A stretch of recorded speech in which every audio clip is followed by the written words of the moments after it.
qu'on attend des beacons et des services et du Challenge Open Beacon, c'est avoir de nouveaux services. Concrètement, sur l'accessibilité, on sait très bien qu'en fonction du type de handicap, on ne le traite pas de la même façon.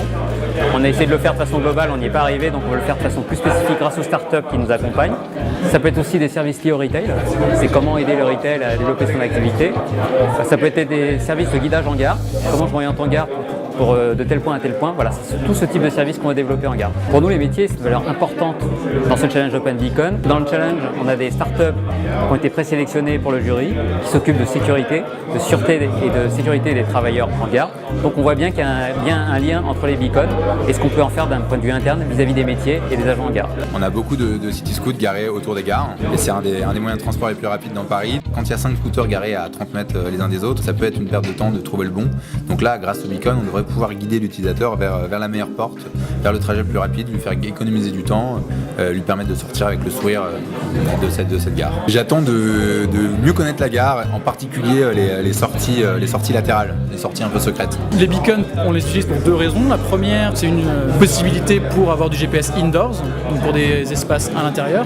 La deuxième, c'est qu'ils existent déjà, donc il n'y a pas besoin de faire une installation supplémentaire pour les gares. La gare du futur pour les aveugles et malvoyants, ce sera en partant de chez eux, en regardant uniquement leurs billets dans leur application, ils pourront se déplacer jusqu'à la gare en utilisant le GPS classique et ensuite même au sein de la gare arriver à se déplacer, à se laisser guider par les bracelets jusqu'à la porte de leur train. Pour la visite, ce qu'on aimerait bien savoir, c'est comment on va pouvoir utiliser les beacons qui sont déjà en gare pour l'intégrer dans notre solution et dans notre application. Nous avons choisi la gare comme terrain d'expérimentation parce que c'est pas seulement un endroit là où il y a des voyageurs, mais la gare, il y a aussi des gens qui y travaillent et notamment pendant les périodes creuses, ils peuvent à des moments être isolés. Ça peut être important de savoir rapidement où est située la personne en cas d'urgence. Ce qui attend de la visite cet après-midi, c'est de voir un peu à quoi ressemble une installation à grande échelle.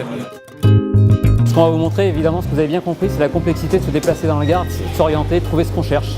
Il y a le RERD en dessous, vous avez des accès métro ligne 1 là-bas, vous avez des accès TGV par là, vous avez des sorties ministère des Finances et maison de la RATP par là, et je vous invite à regarder la signalétique qui est autour de vous.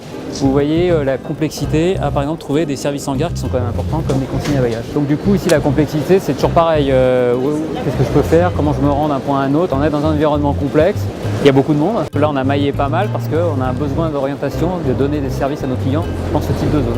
Quelqu'un qui va prendre le train, il va sous un écran et il attend que son train soit affiché pour aller le prendre.